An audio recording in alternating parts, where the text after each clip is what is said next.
আসসালামু আলাইকুম দর্শক, ব্রেকিং একটা সুখবর নিয়ে আপনাদের মাঝে উপস্থিত হয়েছে। দর্শক, দুবাইয়ের এক প্রবাসী ভাই নামাজ শেষে 65 কোটি টাকা জেতার কবর পেলেন।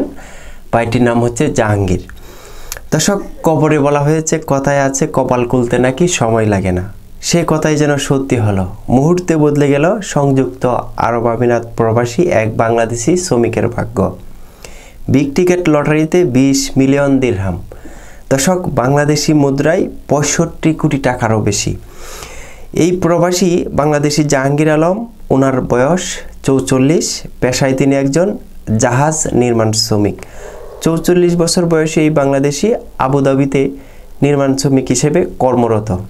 তিনি দীর্ঘ 3 বছর ধরে এই বিগ টিকেট কিনছিলেন। সর্বশেষ গত 11 ফেব্রুয়ারি তিনি ও তার আরও 14 জন বন্ধু মিলে টিকিট কিনেছিলেন।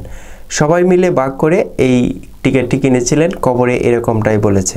দর্শক, সোমবার 3 মার্চ আবুধাবিতে বিগ টিকেটের ড্র অনুষ্ঠিত হয়।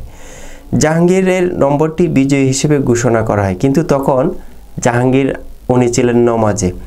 বারবার ফোন বেজে উঠছিল, কিন্তু তিনি কিছুই জানতেন না যে ওনার ভাগ্য ইতিমধ্যে বদলে গেছে। এক বন্ধুর কাছ থেকে লটারির বিজয়ের খবর পান। কিছুক্ষণ পর স্তব্ধ হয়েছিলেন তিনি। প্রথমে বিশ্বাস হয়নি, পরে বিগ টিকেট কর্তৃপক্ষের কল্পে নিশ্চিত হন এই স্বপ্ন নয়, সত্যি।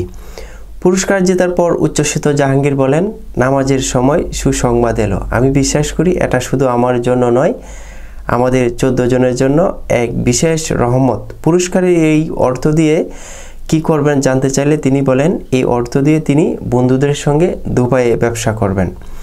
দর্শক, দীর্ঘদিন শ্রমিকের জীবন কাটানো এই মানুষগুলো এখন সংযুক্ত আরব আমিরাতে উদ্যোক্তা হওয়ার স্বপ্ন দেখছেন। দর্শক, যদি কেউ এই দুবাই প্রবাসী যারা আছেন বিগ লটারির টিকিট কিনতে চান, তাহলে এখানে তারা উল্লেখ করেছেন বিগ টিকেট লটারির রেফেল আবুধাবি আন্তর্জাতিক বিমানবন্দরের বাইরে অনুষ্ঠিত হয়। লটারিতে মিলিয়ন দিরহামের সঙ্গে স্বপ্নের গাড়ি যেমন রেঞ্জ রোভার্স, BMW এবং করভেটস জেতার সুযোগ থাকে। প্রতি মাসে লটারির ড্র অনুষ্ঠিত হয়। অনলাইন কিংবা আবুধাবির নির্ধারিত কিছু স্থান থেকে টিকিটটি সংগ্রহ করা যায়। দর্শক, আজকের মতো বিদায় নিচ্ছি। পরবর্তী কোনো ব্রেকিং আপডেট আসলে আপনাদেরকে জানিয়ে দেওয়ার চেষ্টা করব। ভালো থাকবেন, ভালো রাখবেন এই প্রত্যাশা। আসসালামু আলাইকুম।